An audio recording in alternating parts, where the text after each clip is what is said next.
Sorry to keep you waiting, Mid. But you'll be pleased to know that work on the shielding is underway. You found something for it? In a manner of speaking, Hippocrates knew of a substance that's highly resistant to heat.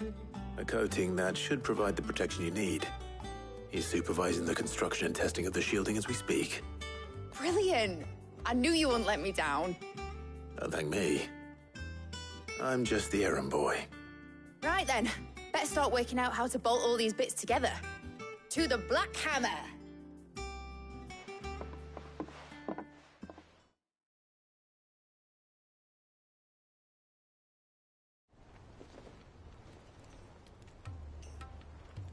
You know, when I got into the smithing game, I thought I'd be making swords and shields, not thermal bleeding didgeridoo-dahs. Displacement stacks. Same difference. Whatever you call it, I ain't putting it together in here. It's cramped enough as it is. Let's take this outside. Mid, you get all the parts lined up on the deck. I'll take care of the rest. On my way! Oh, and bring me the biggest hammer you can find. This is gonna require some precision walloping.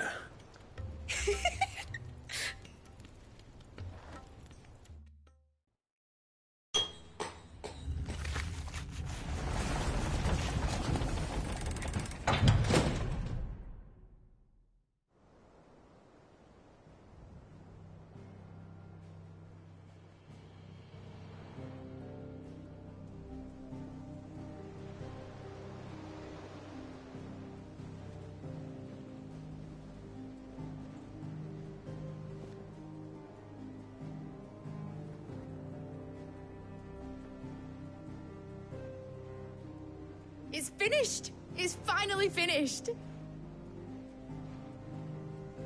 Thank fuck for that.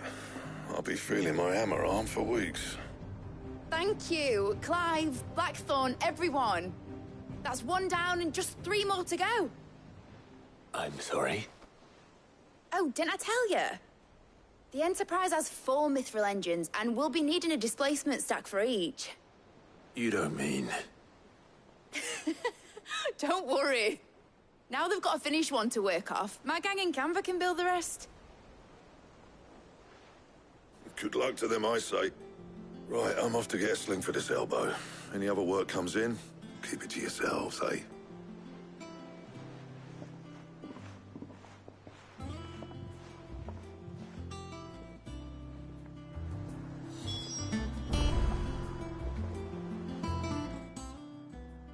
What's the matter? Nothing. Just daydreaming. Thinking about the Enterprise sailing off over the horizon to shores unknown. Searching for a land untouched by the Blight. Just like me and my dad planned. So if the worst came to the worst and every scrap of soil in the Twins turned black, we might still have a chance. That's what she was meant to be. You see, one last chance just in case we needed it. But now she's so close to being finished, I've realized I don't want it to be that.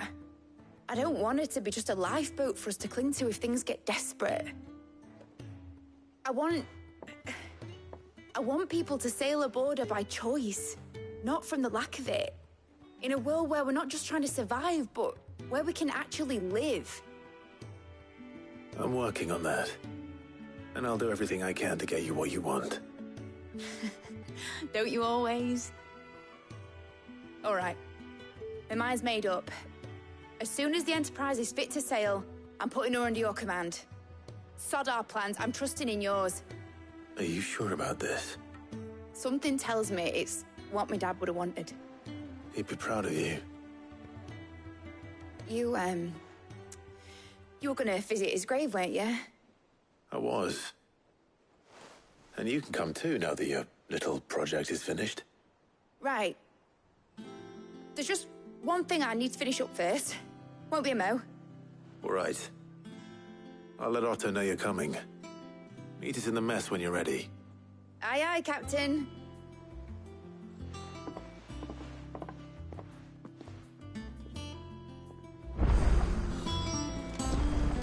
told me she was building a ship.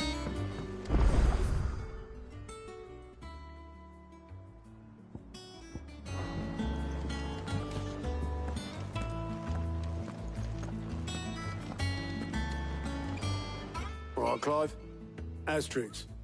We'd finished sending half the hideaway traipsing across the twins, has she? I swear, that girl'd do anything to put off visiting her old dad's grave. No excuses now, though, eh? Not quite. She said there was one final thing she had to take care of. I'm sure she'll be finished soon enough. She said that, in those words. She did, yes. Clive, were you born yesterday or something? There is no thing. She'll probably be halfway to Canva by now. Mid. I might still be able to catch her.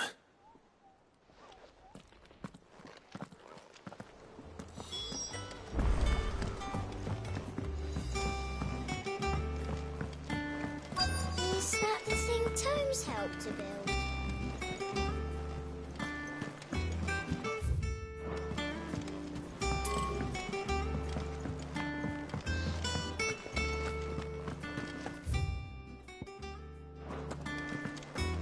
He cracked the crystal too.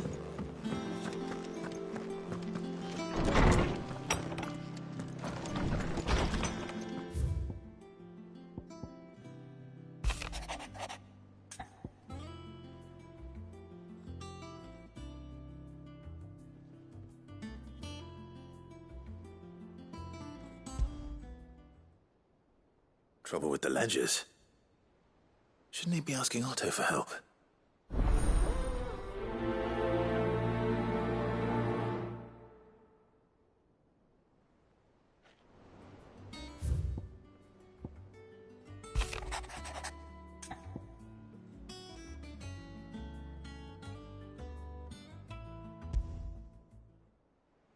What could be wrong with Torgor? He seemed well enough when I last saw him.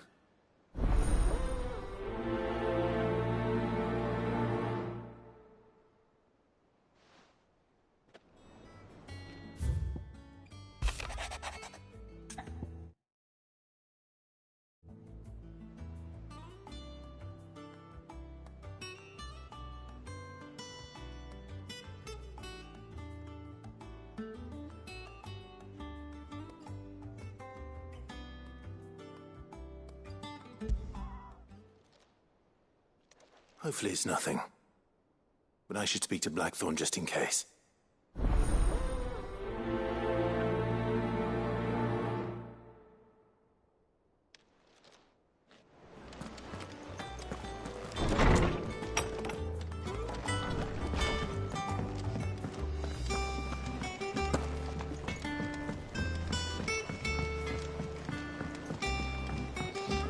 I went up to give some greens to the chocobo.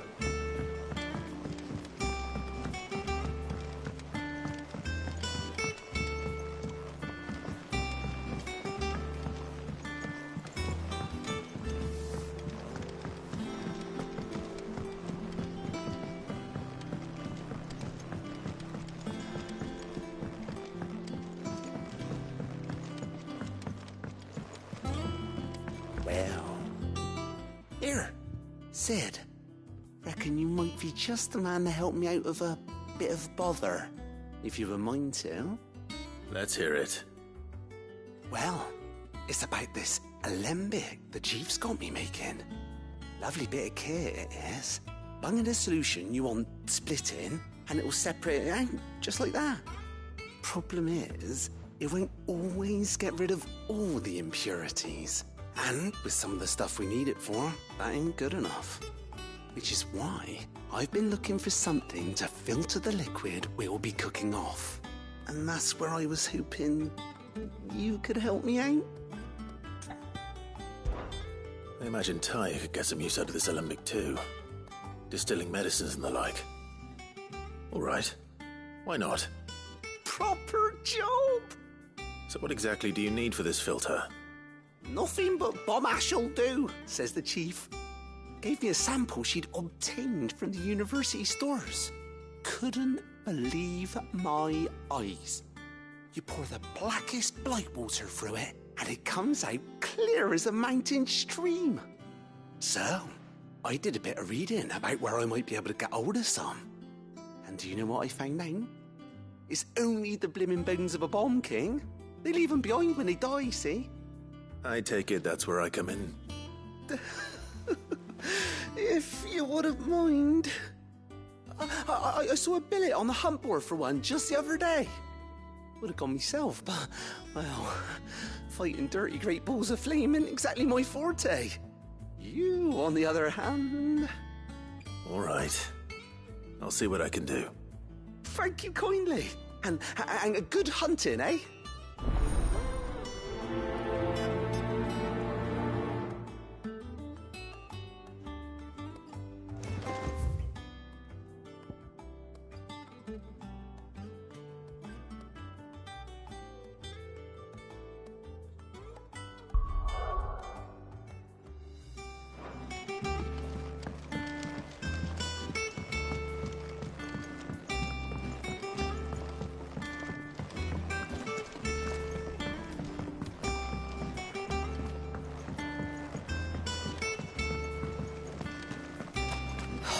Catch your death sleeping out here.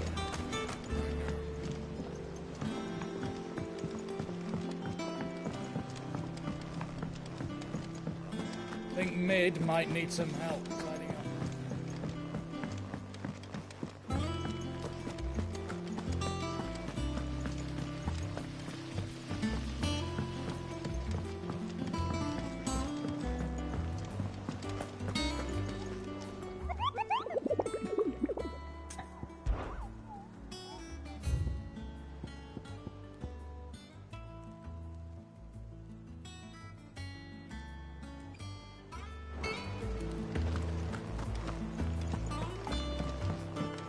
Mid told me she was building a ship. Is that the thing Tomes helped? Obelith, have you seen Mid? Yep. In a boat, going that way. Then I'm too late. You in a hurry at all, are you? Oh, I offered to take her across, but she wouldn't wait. Just paid for a dinghy and rowed off. Oars going like the clappers. Got some life in her, ain't she? But anyway, I was on my way up to see you, as it happens. Got a letter for you. Urgent, by the sound of it. One of your uncle's men said I was to hand it to you in person, post-bleeding haste. And you're here now. Thank you, Obelith. Don't mention it. What tidings, Uncle?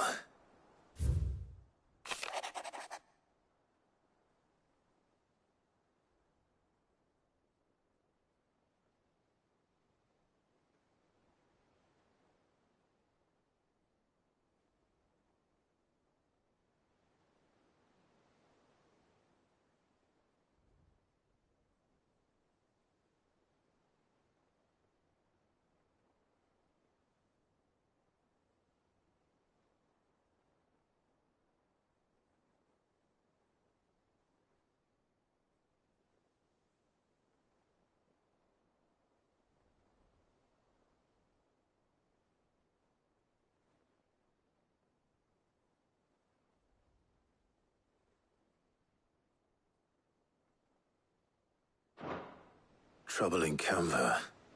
Well, I'll need someone to keep an eye on Mid.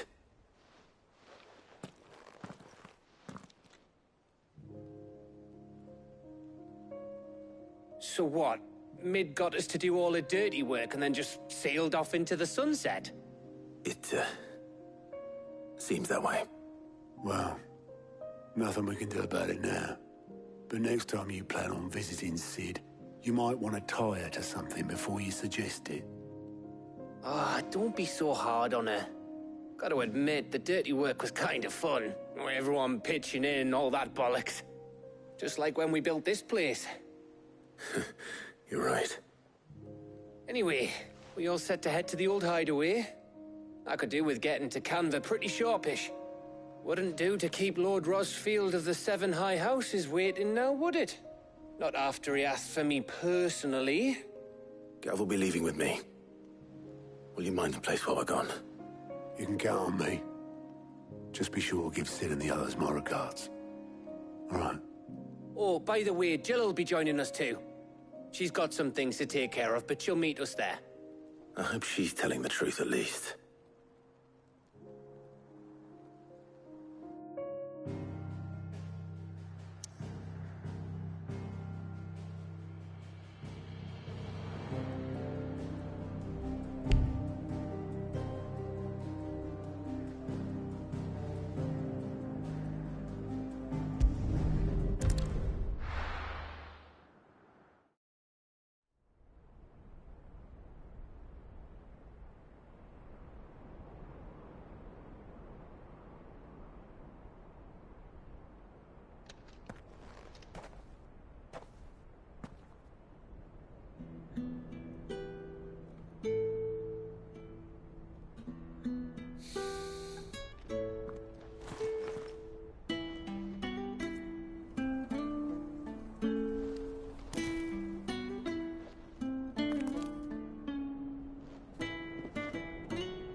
Well, Sid, I remember what you told me. But if no one is listening to what you have to say, you may as well not say it.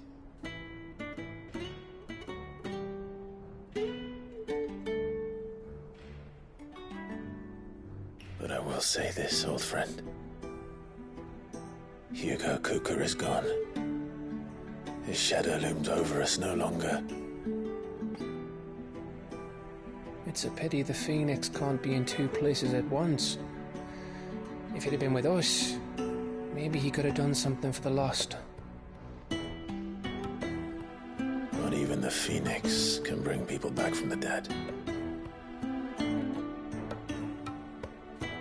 Life has a beginning and an end.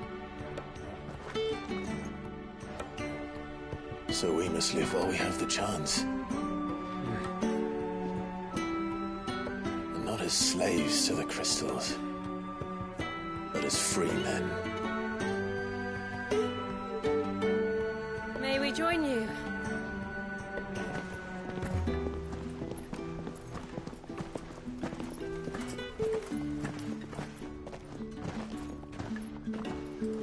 Lady Karen, what a pleasant surprise. I thought I'd drop by and see how you were all doing before heading off to restock my supplies.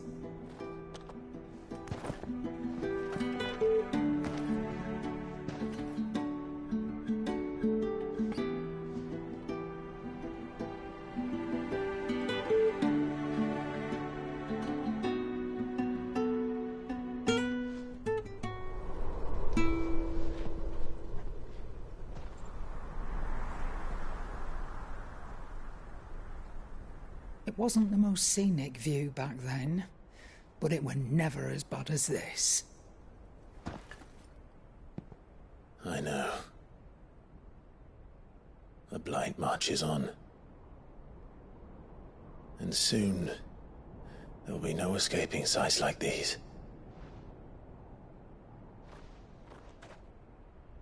So our mission remains unchanged. We cannot stop until every Mother Crystal is gone, and their thirst for ether with them. The only one that remains in Storm is Drake's Tail in the Crystalline Dominion. Our next target. We're going to Twinside. It's the capital of the Empire these days. I wouldn't like to think how tightly guarded they've got the place. Not that that'll stop you. But we do well to scout it out before you go charging in. We would indeed. If you're off to the Dominion, you can take this great lump with you. Goods. Oh, I am sorry. Have you forgotten you're the most wanted man in the Twins? I thought you might like to disguise yourselves as the attendants of a travelling trader, assuming you've no better ideas. You wanted to buy yourself some tools, didn't you? Well, now's your chance. You're letting me go? With them? Oh, thanks, Nan! Stop that! You'll break me bones, you great galoot!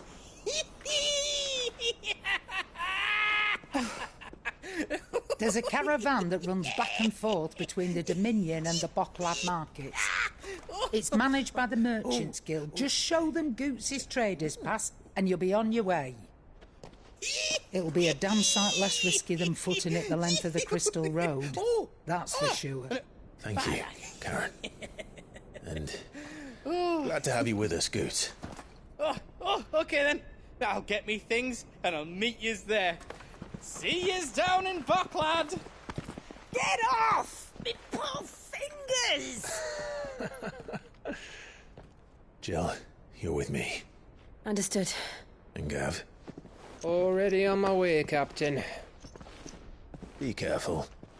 Aren't I always?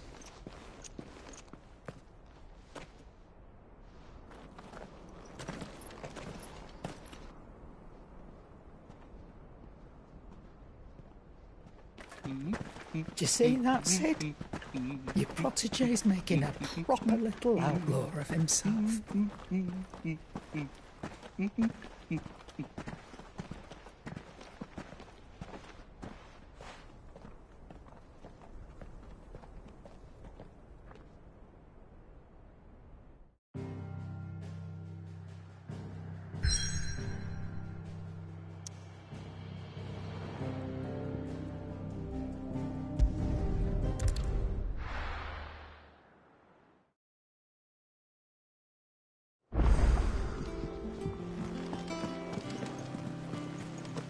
Is that the thing Tomes helped to build? Mid told me she was building a ship.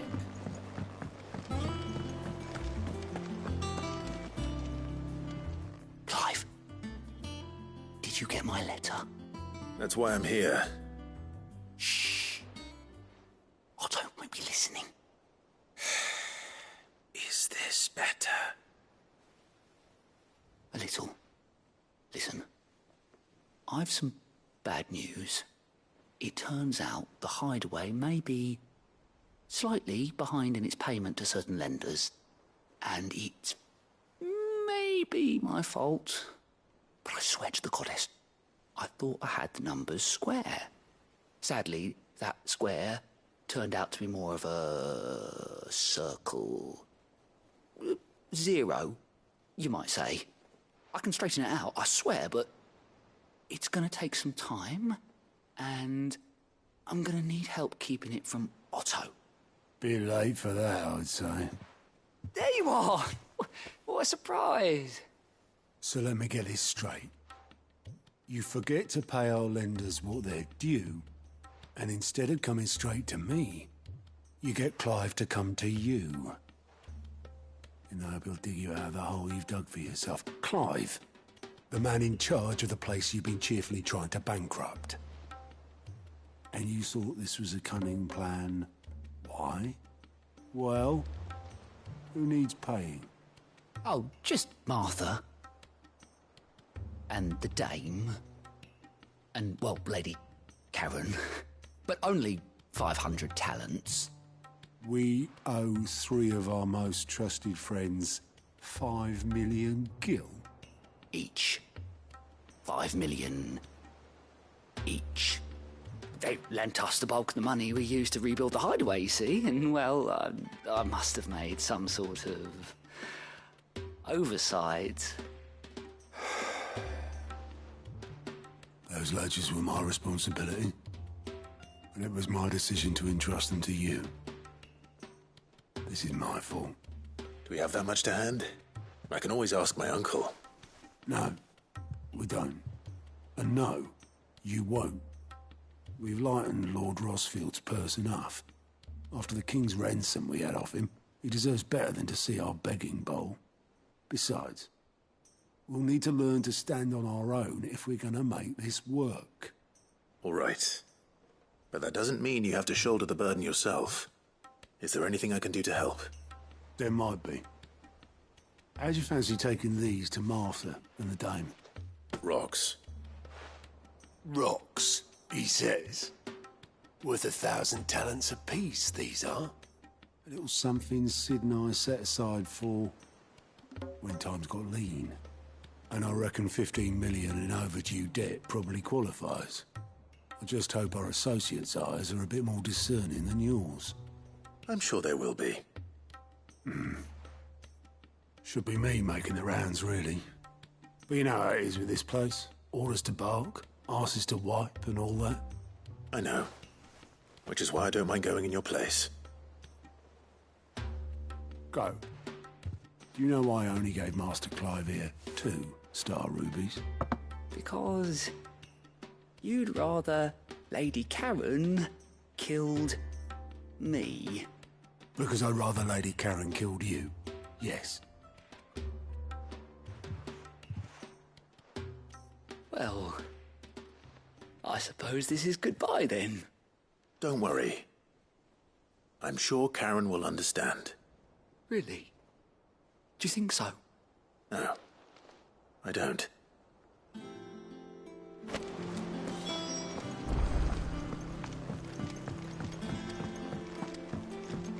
Ned told me she was building a ship.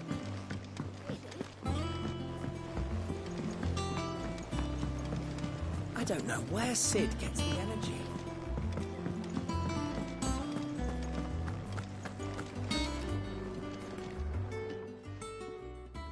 I got your note. You think something's wrong with Torgal? So you can read. Congratulations.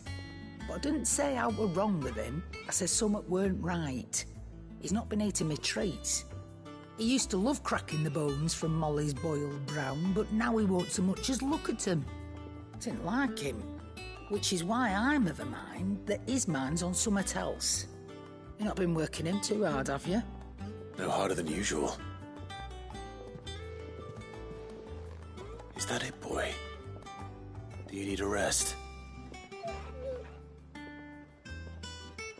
What was it you said he was? A frost wolf? That's what the lawsman seems to think. Then maybe this all has something to do with whatever it is that's woken inside him. I suppose things have been different since Rosalith. Perhaps Hippocrates knows something. Instead of everything, you mean? Perhaps.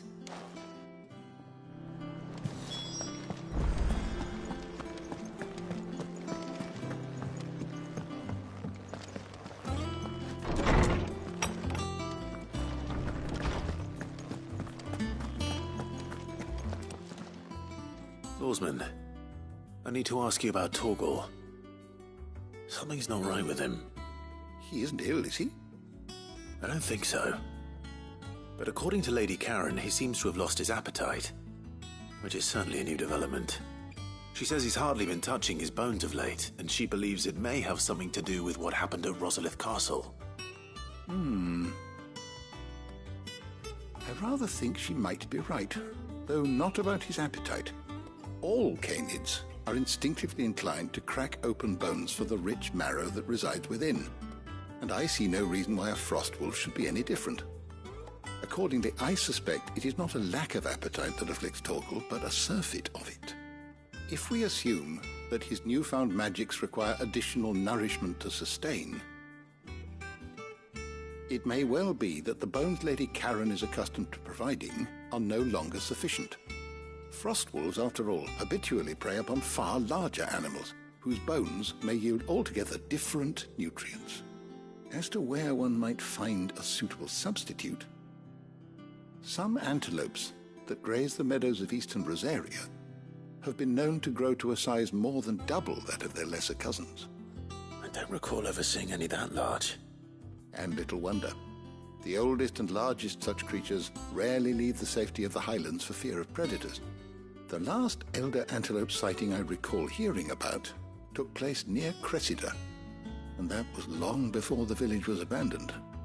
Even so, it seems like a good place to start. Good hunting, Clive.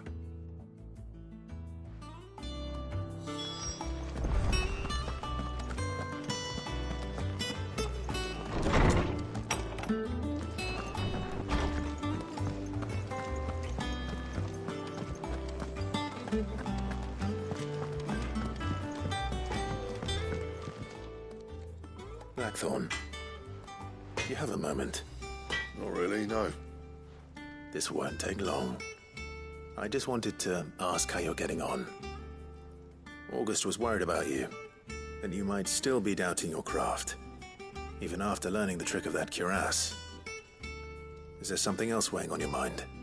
Perhaps sharing your thoughts might help. That bastard's like a dog with a bone. Still, you got a keen eye, I'll give him that. He's just, well, Karen showed me something. Something I've never seen before. And that was? A sword. An odd-looking thing with a single-edged blade. The metal itself wasn't anything to write home about, but fuck me, the edge on it.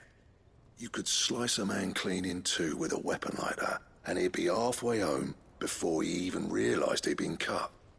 So that's what's troubling you? Nah, no. Not troubling me exactly. More distracting.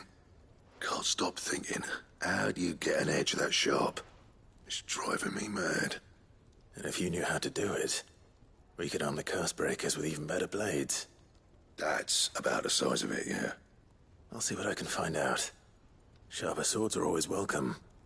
And we can't have our master blacksmith being distracted. You're a soft touch, you know that. But I can't say I'm not grateful for it. Good luck, eh? Thank you.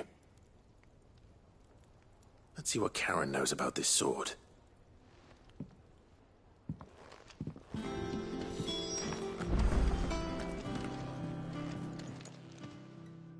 You're looking well, Karen. What do you want? Out with it. I want to know about the sword you showed Blackthorn. Single-edged and extremely sharp. Running around after him again, are you? I suppose I am, yes. But I need to help him find out how to work an edge like that. It's driving him to distraction. Little wonder, I suppose. There's not many like that make it as far as the twins, and those that do go straight into private collections. Which made it nice and easy finding a buyer. Can you tell me who bought it? Where is it now? You think I tell people who my clients are? Suppose you're not likely to go nicking him off me, are you now? Fine. If you stop mooning at me like that. Lord Ignac's the man you want. Dalmekian bloke. Collects weapons and the like. And he's got more money than sense, which is why he's one of my favourite clients. Reckon he'll still be at the inn in Dalamil, where I left him. Thank you, Karen. Oh, and he's a touch eccentric, if you take my meaning. I appreciate the warning.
People take notice of wealthy men. Shouldn't be too hard to track down Karen's collector. Great Fang is gone. The whole Mother Crystal gone. What are we gonna do? Calm yourself. We don't know for sure, It could have just been a tremor. Welcome. If you're hoping for a bed, I'm afraid you'll have to look elsewhere. One of our wealthier patrons has purchased the use of every room, hoping to keep out the riffraff. My reputation will be ruined! Ruined! Calm yourself, Lord Ignac, I beg of you, before you do yourself a mischief. Pardon the intrusion, but... Out! Get out! I paid for these rooms so I wouldn't be disturbed. Leave me be! Please, allow me to apologize. His lordship is going through a difficult time, and he's never been fond of guests arriving unannounced. Radim! Get rid of the filthy oaf this instant! Very good, Lord Ignac. Would you mind stepping outside for a moment?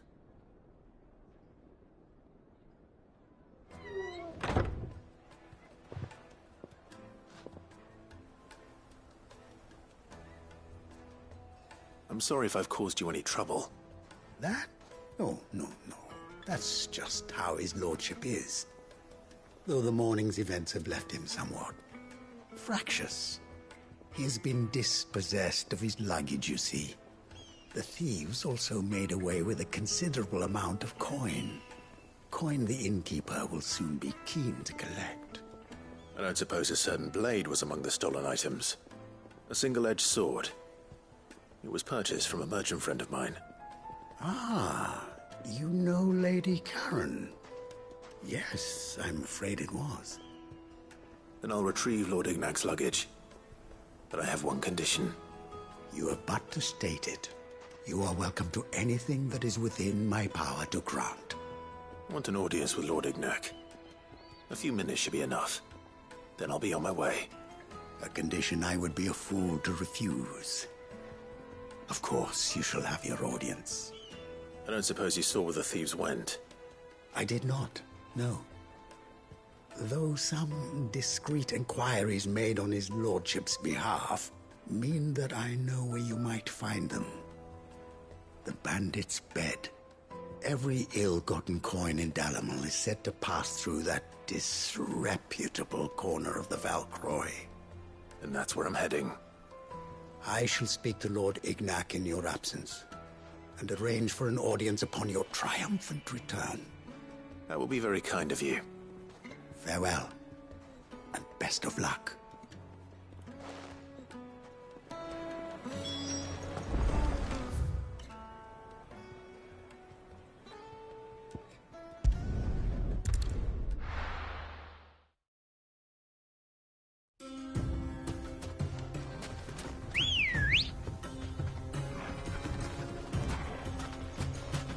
Come on.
Got company! Come on, lads, let's tear the bastard's head off!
Farewell.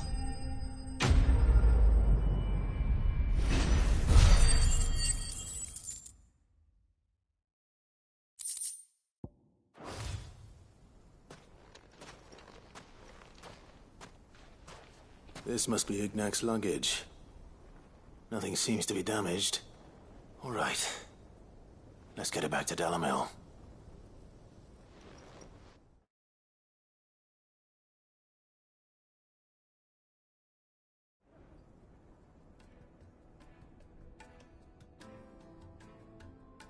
I hear I have you to thank for the return of my effects. What shall I call you, my good man?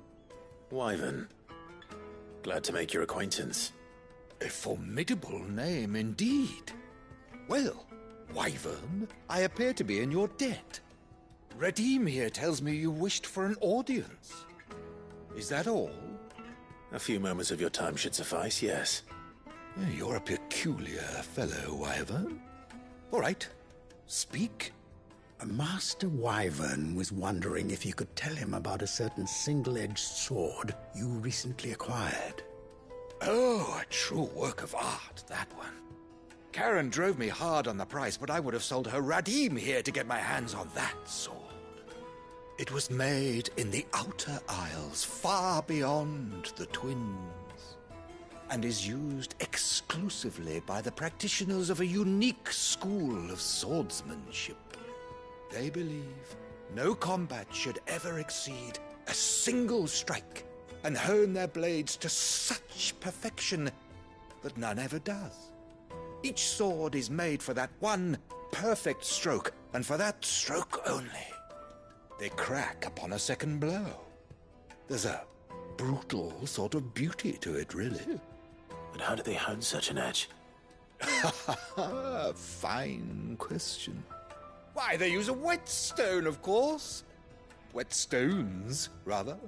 A whole array of them, ranging from the coarse to the fine. 10,000 licks with the sharpening stone, then 10,000 more. But it is the final stone which lends the blade its legendary sharpness. A mineral quite foreign to this great realm of ours. And that is the key. The secret ingredient. Wyvern, it occurs to me that my little lecture is hardly equal to services rendered. Take this, together with my regards. The very stone of which I spoke, far rarer among collectors than even the blade itself, and a far more fitting payment. Thank you. Pardon the intrusion, my lordship. However, it is long past time we prepared ourselves to depart. So it is. I am locked in bitter competition with a rival collector of curiosities.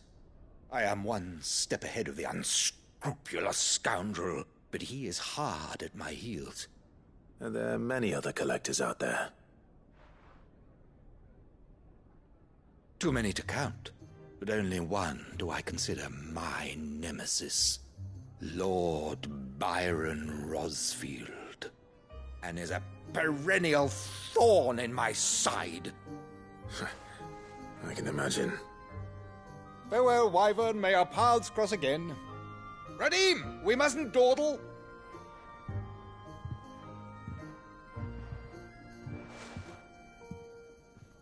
I think his lordship is rather taken with you, Master Wyvern. Thank you again for your assistance. Coming, my lordship. I'll be right there.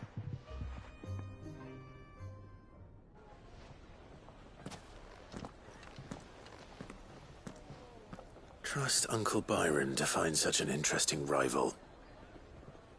Now, let's see what Blackthorn makes of this whetstone, shall we?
Clive, we weren't expecting you.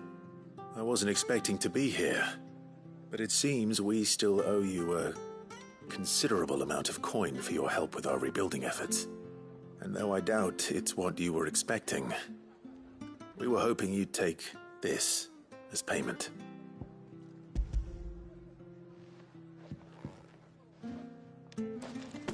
A star ruby? I can't accept this. It's worth at least twice what you owe me. More if you can find yourself the right buyer. Think of the difference as interest. Interest? If word got out I charged that much, no one would ever borrow from me again. Anyway, why are you the one here asking me about this? I'd have expected Otto. Bit much sending the Lord Marquis out to settle your debts, isn't it? The old goat working himself to death again? Something like that. Most days I think he's the only reason the hideaway's still standing. Same as always, eh? Back when the place was nothing but a twinkle in the eye of a recently retired Lord Commander, word is he was the first one Sid reached out to. Probably knew that without his strong arm and level head, the idea would never get off the ground.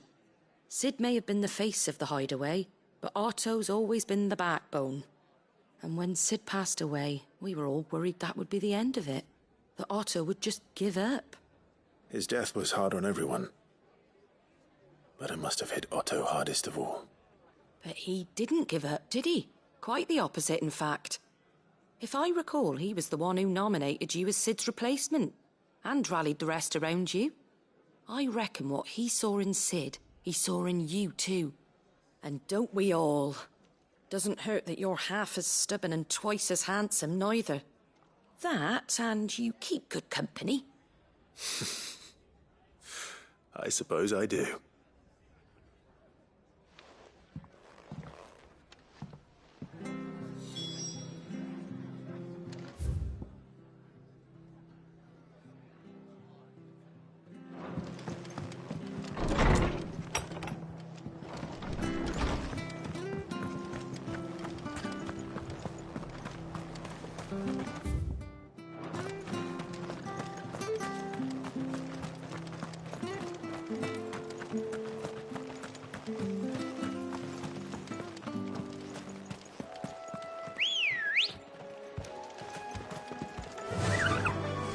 Faster!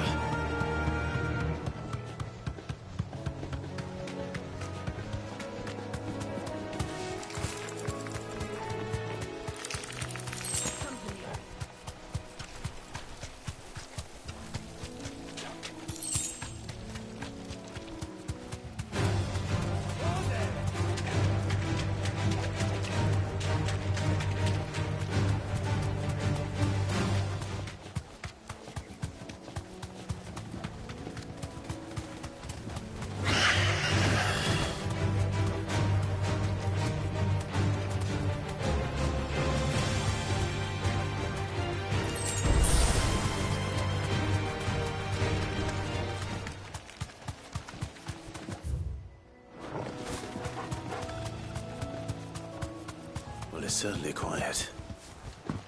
If I were a giant antelope, it would seem like just the place.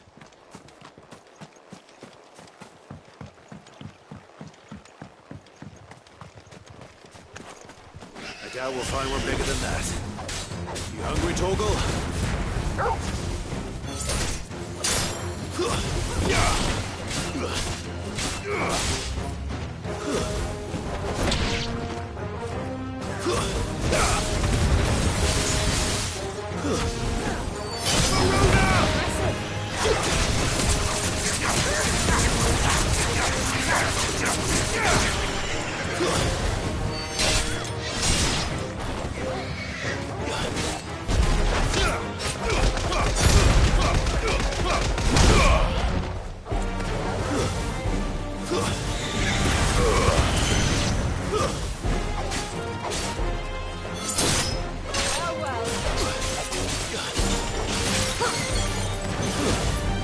You're finished!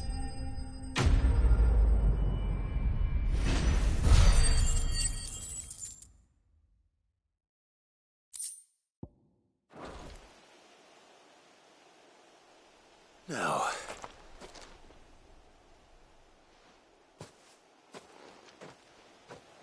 Will it be enough, I wonder?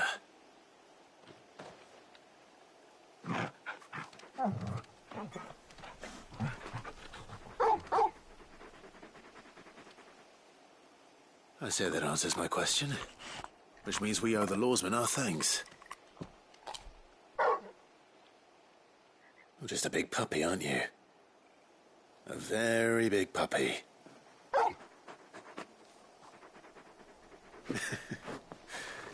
You do know you can take that with you, Torgal. Lady Karen will be relieved to hear you've got your appetite back. Come on, boy.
This one has a little more life left in it. All right, then.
Seems this one has a little more life left in it. All right then.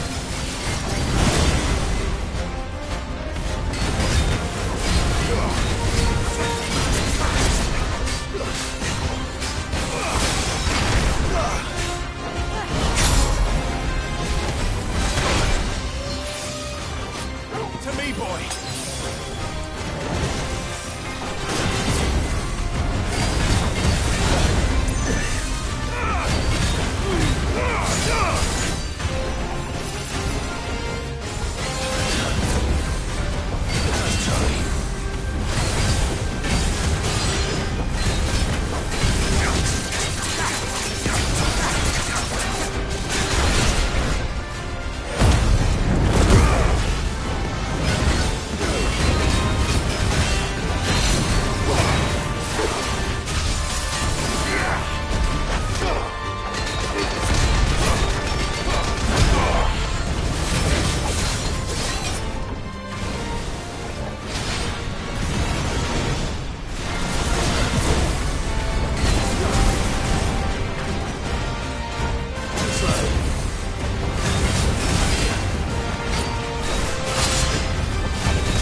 back to sleep with you.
How do?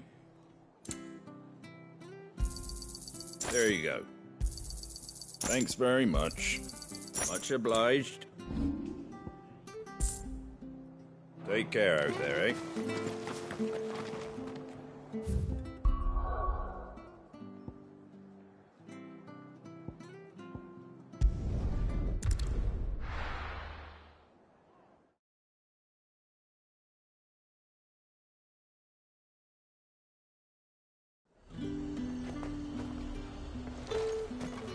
There's talk at the glass gate.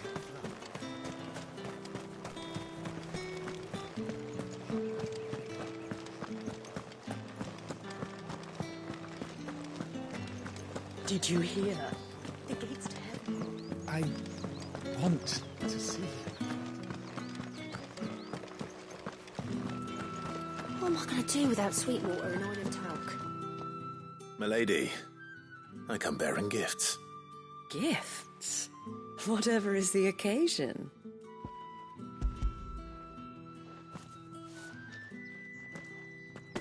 Oh my. Clive, you really have outdone yourself. Otto asked me to give it to you. To settle the Hideaway's debt with the Veil. And to compensate you for the time it took us to do so. You disappoint me, Clive. I thought you might finally be warming to me. Tell Otto he can keep his baubles. I tried to tell him as much the first time around. The man owes me nothing, nor does the Hideaway. My contribution to the restoration effort was made freely and willingly. It was the least I could do. You once told me Sid did you a kindness. I'd like to do the same. Please, accept it. For my sake. And for Otto's. For all of us. For all you've done. It is rather fetching, isn't it? Very well. Otto is lucky to have you, Clive. I doubt anything could ever replace his son. But you and the others at the hideaway are the closest thing he has to family. Otto had a son. Long ago, yes. Sid told me Otto lost him when he was just a boy, and blamed himself for not being able to stop it.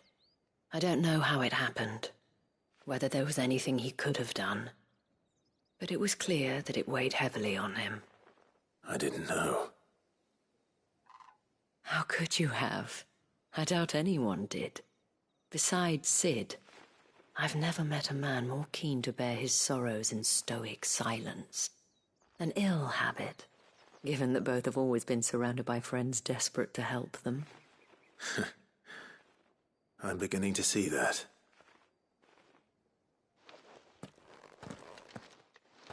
Go will want to know the stones were delivered, if he's still with us.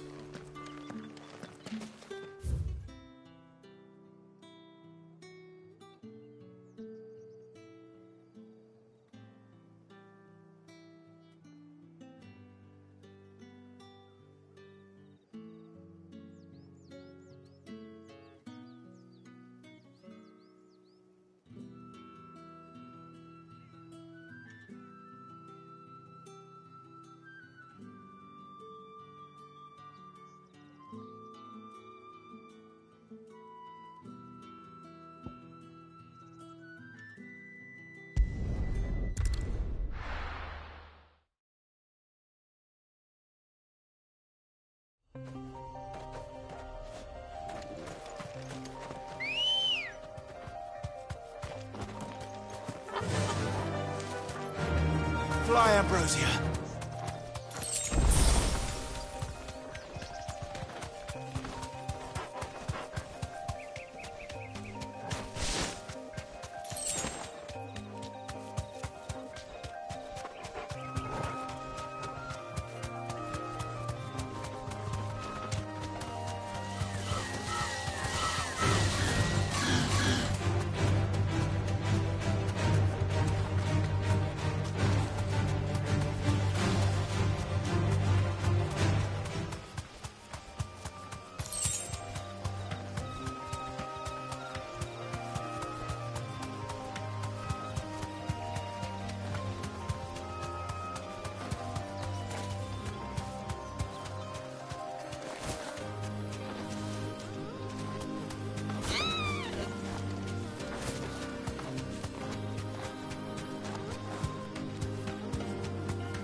Straight home now.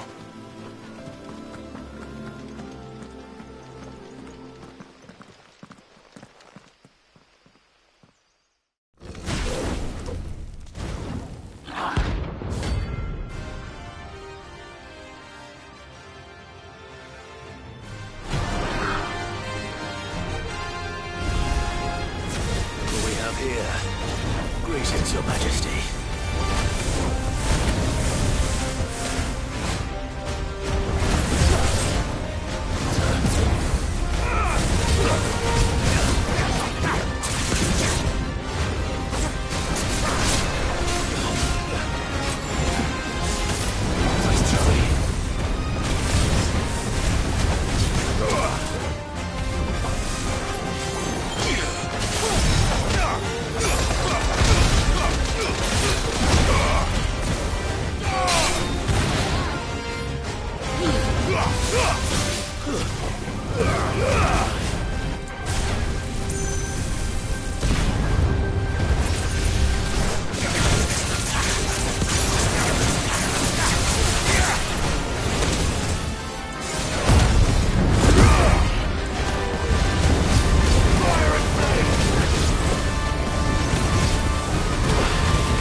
Your reign is over. Now to collect the ash. This looks like the stuff. Let's see if there's any more.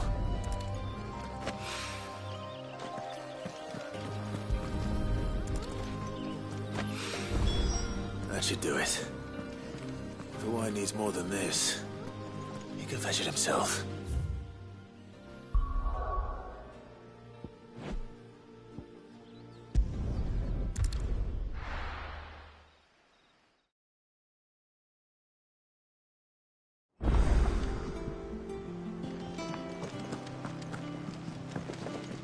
Is that the thing Tomes helped to build?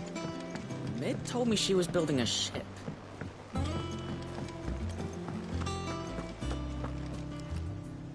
Goat. Still alive, I see. So Lady Karen accepted the ruby. Ah, about that. I tried my best, but she was just too stubborn to take it. She threw it right back in my face, in fact, and told me I could stick my stupid stone where the sun don't shine. Karen refused payment. I hope it wasn't something I said. I'm sure you were as tactful as ever. Let me see what I can do. Oh, wonderful. I hope you have better luck than I did.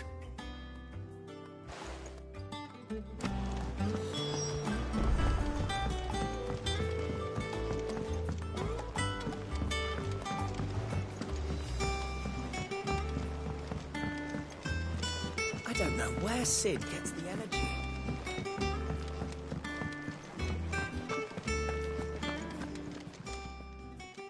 Lady Karen, Goat tells me you weren't happy with our offer. Would you prefer the debt was repaid in coin? What debt? I don't recall lending any of you like me hard-earned gil. I may have tossed a talent or two in the Hideaway's coffers, but those were donations, and you can hardly call it charity if you go asking for it back. Of course not. But one good turn deserves another. And our circumstances have changed. Surely you wouldn't shun the gratitude of a pauper who happened to have become a prince. Oh, so you're a prince now, are you? Fine. But I'm selling it and taking what I'm owed, then you're getting the rest whether you like it or not.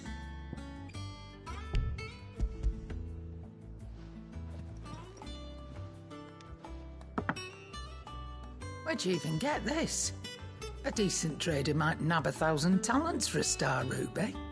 A canny one, meanwhile, might claim it were nicked from the belt of Sid the Outlaw himself and ask twice as much. Might be I already have a buyer in mind. Might be you even know her. A fine continental maid whose beauty's only eclipsed by a guile in commerce. You wouldn't mind, would you? Not at all. Just be sure to tell her that it's always a pleasure doing business.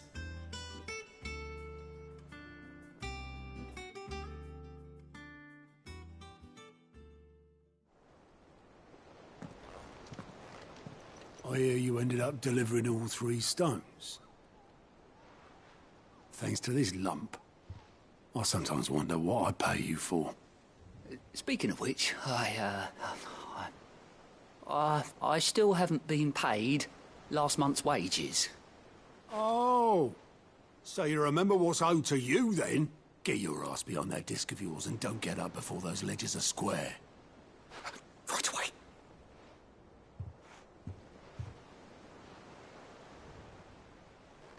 I've seen that before. Yeah. Plenty of times. It was the only goblet Sid ever used. Either out of habit, or because the filthy soul couldn't be bothered to find a clean one.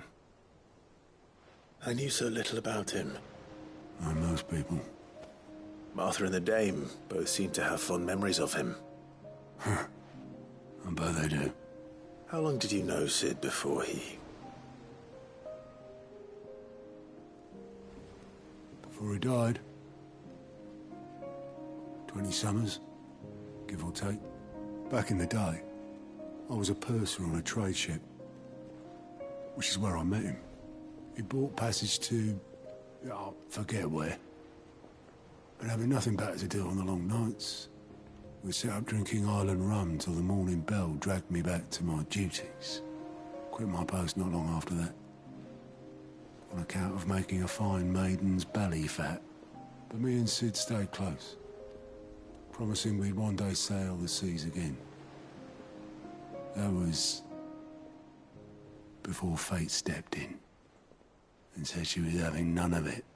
The magic woke inside my son soon after his first name day, and there was no hiding his knack. Couldn't you and your family have? My family were the ones who summoned the constable, wanted the monster taken away.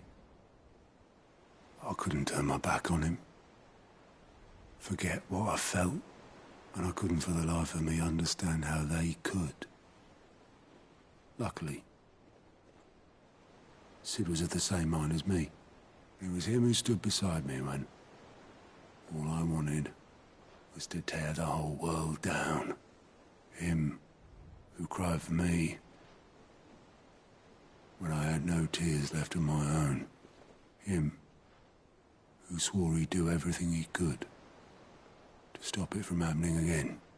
And he was true to his word, too. Left the Royal Army once and for all. His ranks, his ribbons, gone.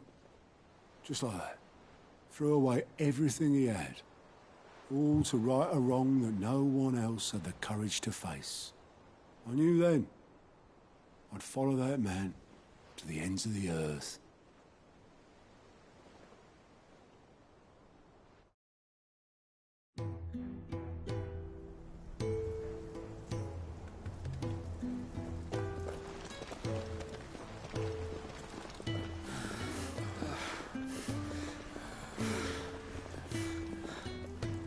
He was always too clever for his own good, was Sid.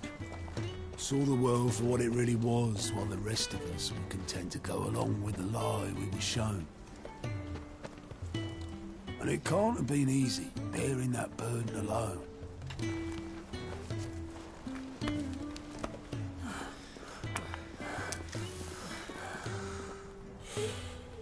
But he didn't let it stop him. He never lost faith in what he believed was right.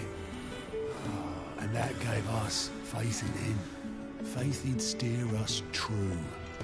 So I swore to myself that I'd always be right behind him, ready to catch the stubborn sod if ever he should fall.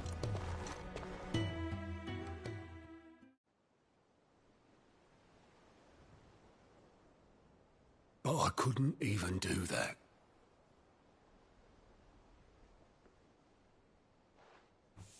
Ignore me. Just the ramblings of a tired old man. Leave that lot. I'll tidy it up in a bit.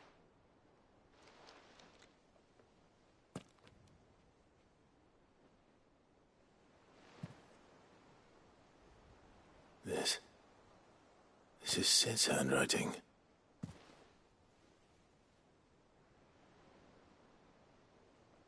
Dear Otto. I may be drunk, but I wanted you to know this place would be fucked without you. Love you, you grumpy old sod.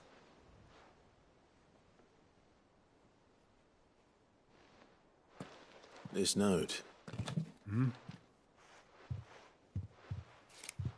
What about it? Sid was right. Without you, we'd all be lost.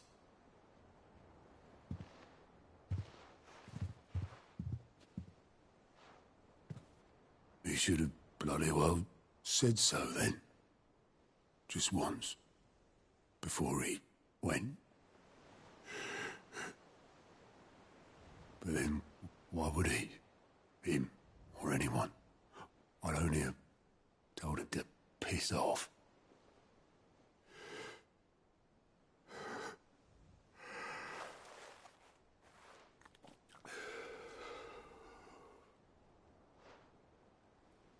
You're wrong, though. Both of you. It was never just me keeping the hideaway afloat. It was all of us. I just shoved people in the right direction, and I barely seem to be able to do that anymore.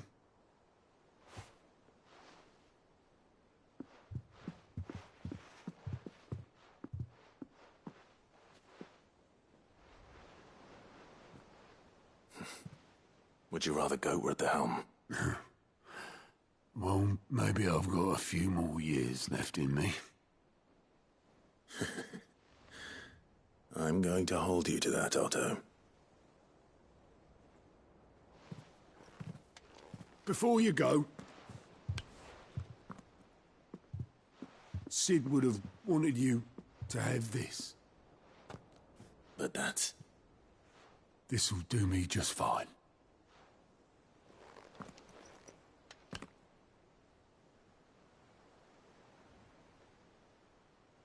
Thanks for the ray of sunshine. I'll see if I can't pay you back. Already have.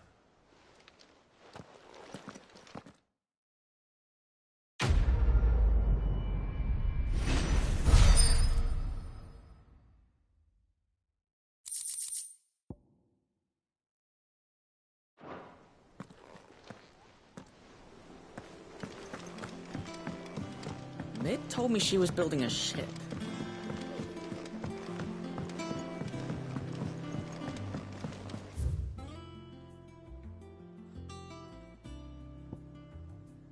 I don't know where Sid gets the energy.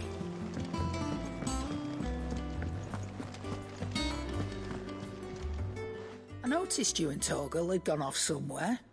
Take him for a walk, did you? You could say that.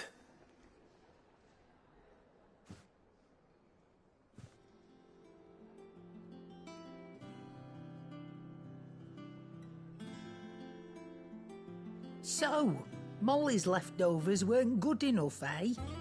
That'll teach me for treating you like you're still a pup. All right, no need to shout. Now we know what you're after, I can see about getting some in.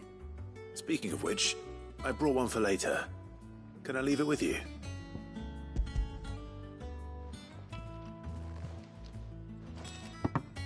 You can, aye. I'm nice like that. In return, you can thank Tomes for me. The bloody know-it-all. I was just on my way to see him.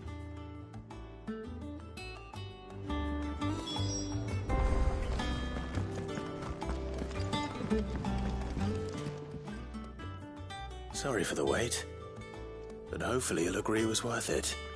You learned something about that sword, then? I did better than that.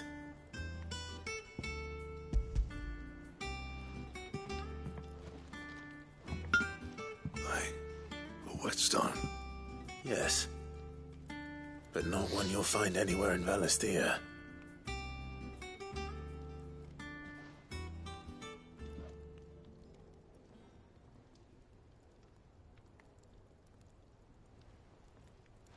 No wonder I couldn't get the same finish on the grinding wheel. One hit and all done, eh? Might not be so bad if all you ever fought were duels. Good luck on the battlefield. Your second opponent would be your last, no matter how good you were. Even so, is there some way it could be used to give the curse breakers an edge? I think so, yeah. With this whetstone and the right kind of steel, I could probably even make a twin of the blade that rattled me. But there'd be no replacing this little rock once I worn it down to a sliver. I reckon we get a dozen swords from it, if that. Swords that the curse breakers wouldn't know how to wield properly, and that would see them through a single fire piece. Nah, no point trying to copy that thing. Be about as much use as a wax anvil. But finishing our blades with a whetstone this fine, now that's something to consider. And what's finer than fallen masonry, eh? Or more hard-wearing, for that matter. Just imagine it. Good Valesthian steel with an edge as sharp as any found in the Outer Isles. I won't make a copy, nah. I'll make something much better. I'm sure the curse breakers will be delighted. Just Don't push yourself too hard. Don't you worry about me, Sunshine.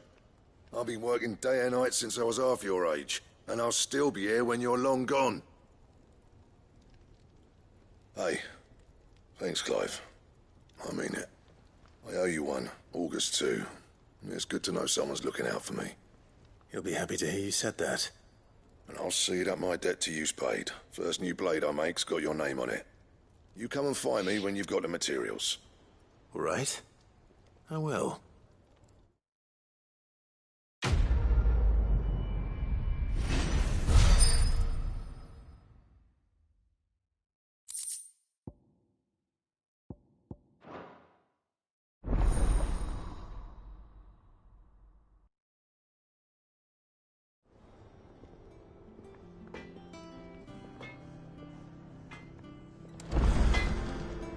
What do you need? A Sancfordian, do you?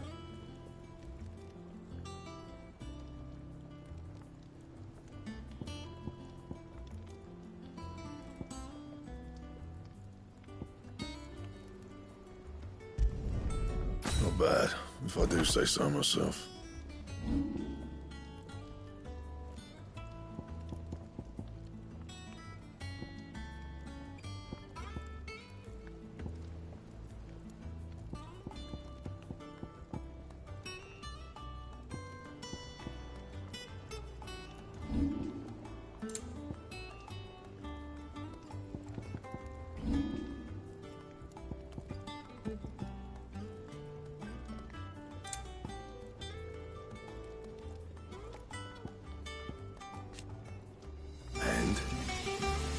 Clive? A Sancfordian, do you?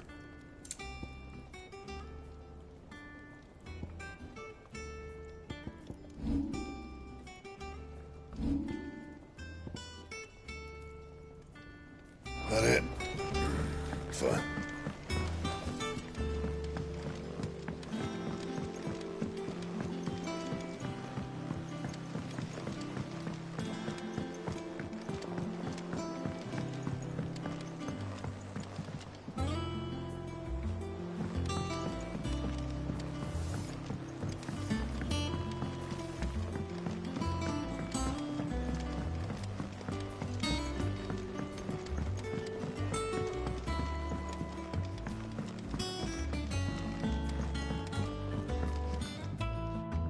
All right there, Sid?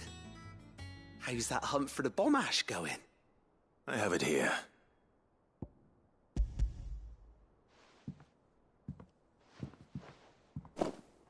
That's the stuff. And plenty of it, too. Enough to keep the alembic bubbling away for a good old while. You're a gent, Sid. Let nothing say otherwise. Right then, let's get this contraption up and running.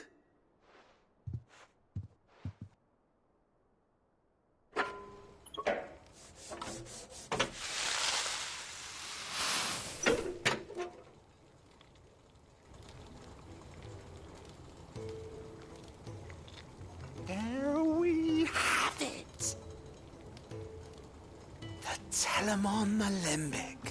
And it works just like the chief said it would. Very impressive. Says the man who cut down a burning boulder. Speaking of which, I still haven't returned the favor. There's no need. The good it will do for the hideaway is reward enough. Don't be silly. Why don't you let me take a look at that bag of yours? The one you keep your potions in. Reckon I could work some magic on that, huh? What kind of magic? Well, we happen to have isolated a substance in our test run of the alembic that I reckon will make even the toughest leather supple as anything. Thought we might use it to breathe new life into old boots and the like. Save the hideaway a few gil. Ah, I reckon if we slap a bit on your bag, it'll loosen it up enough for you to squeeze in a bottle or two more. Well, it can't hurt to try, I suppose. That's the spirit. Leave it with me. I'll only be a mo.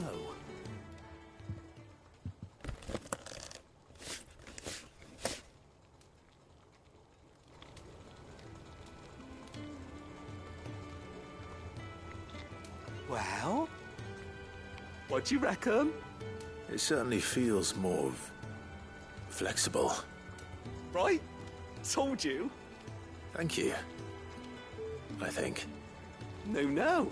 Thank you for supporting Mid and the rest of us in our endeavours. Without you, we'd never have been able to discover wonders like that stuff I rubbed on your bag. And I'm telling you, there's plenty more where that came from.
Is it business or pleasure? If you're gonna buy something, be quick about it. You'll not find a better price than that. You're rubbing me blind, you know. It'd better all be here. Finished, are you? Well, don't just stand there gawping. It's all right, then.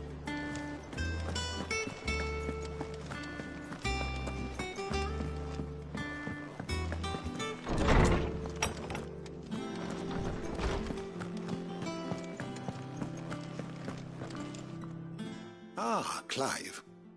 Were you able to locate your quarry? We were indeed, Lawsman. You pointed us in exactly the right direction. And Torgal's been a very happy hound ever since. Very good, very good. Lady Karen sends her thanks, by the way, for your part in solving the mystery. Ah. But that reminds me.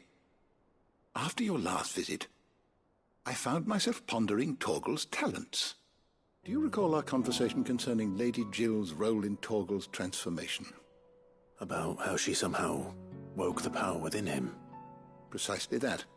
A reasonable conclusion, I thought. But one which raised certain questions in my mind. You see, the Fenrir of legend served Shiva and Shiva alone. And while the powers attributed to him are certainly impressive, the records imply they are somewhat different in nature to those you described Torgal as having used. What are you suggesting? That Torgal may be the beneficiary of more than one icon's power. Consider that in addition to Lady Jill, he has served as a loyal companion to you, your brother, and even the late Cid. In short, the icons hitherto near at hand, or should I say at paw, have been diverse and plenty. And that number has only grown as the realm's dominance have fallen to your sword. One can but speculate as to how all of this has affected Torgal. He has seemed more fierce of late. And if I am not mistaken, he will grow fiercer still. We are fortunate indeed to be able to count him amongst our allies and not our adversaries. Oh, he's more than an ally. He's a friend.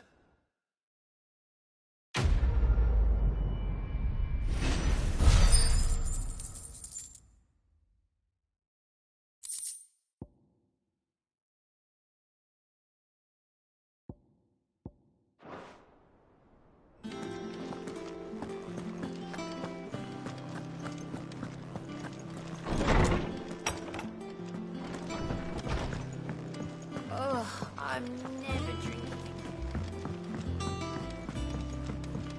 don't know where Sid gets the energy.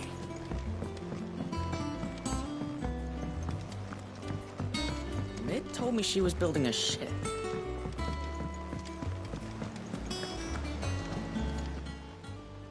Fancy a look at the list, do you? Hope you're a stranger, eh? Oh, I wasn't expecting you. You earned this. All done?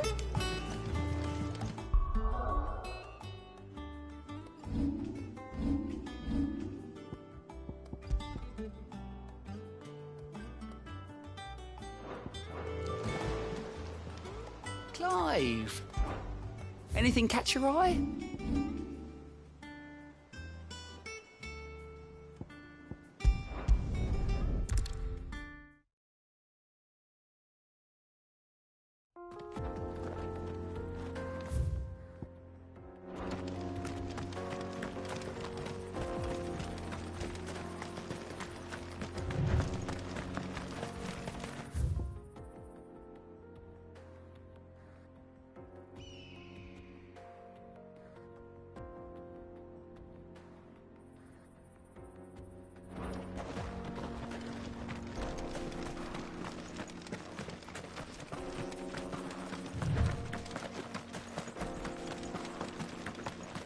This used to be a trade route for merchants crossing the Scars, till the Republic laid a new road wide enough to let wagons pass, and all official traffic moved there. Leaving this one for those living outside the law. Indeed. I doubt we'll be the only outlaws on the trail today.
So what do you think?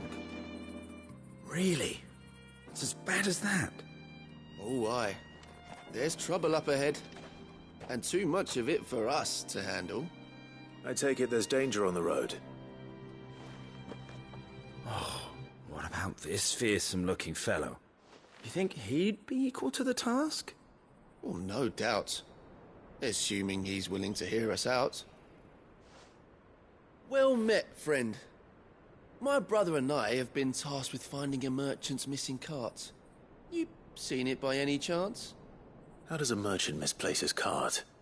Oh, the man's a coward. When he thought goblins might come a-snarling, he ran, leaving his livelihood abandoned in the pass. He sent the two of us to fetch it, but it's gone. Now, I'm not much of a thinker, but I know the work of thieves when I see it. My brother's right on all accounts.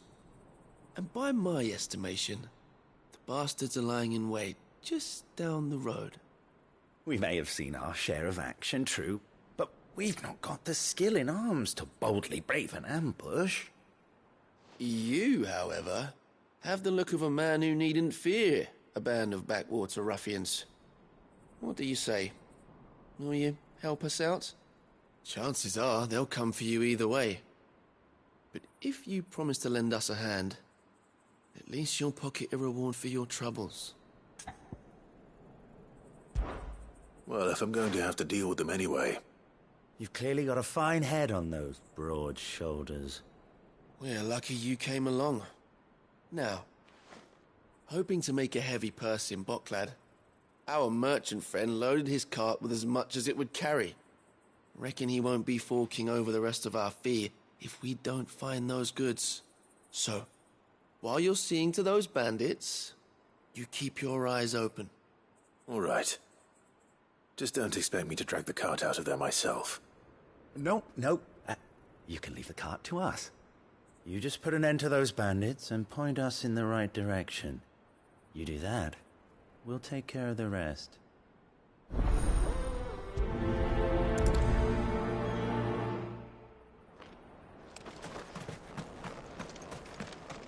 I'm not sure I trust those two. But if there are bandits lying in wait, I should probably take care of them. Look lively, you lot. We've got guests. These must be our bandits. And have you ever want to see it again?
That's them dealt with.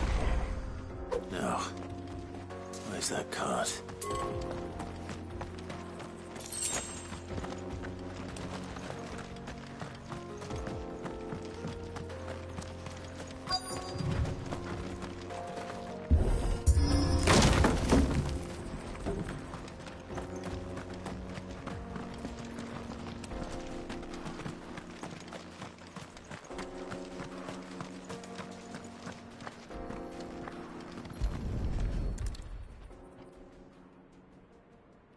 Getting all of this out of here will be a nightmare.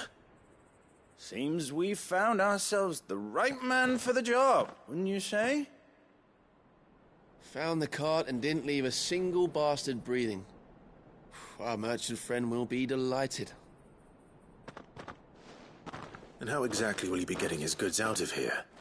You leave that to us. After all, it'd be wrong to make such a fine warrior haul cabbages to market.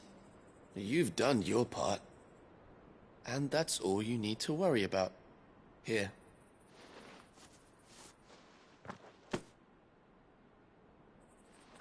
It's been a pleasure.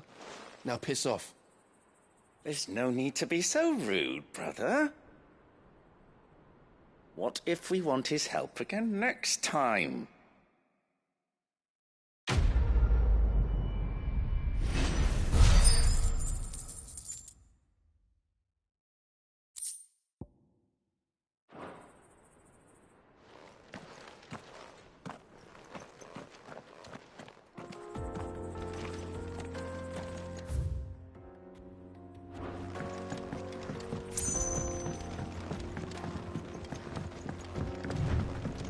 I see the Dalnecs lag behind Rosaria when it comes to bridge building. The fallen ruin should hold, at least. The path continues on the other side.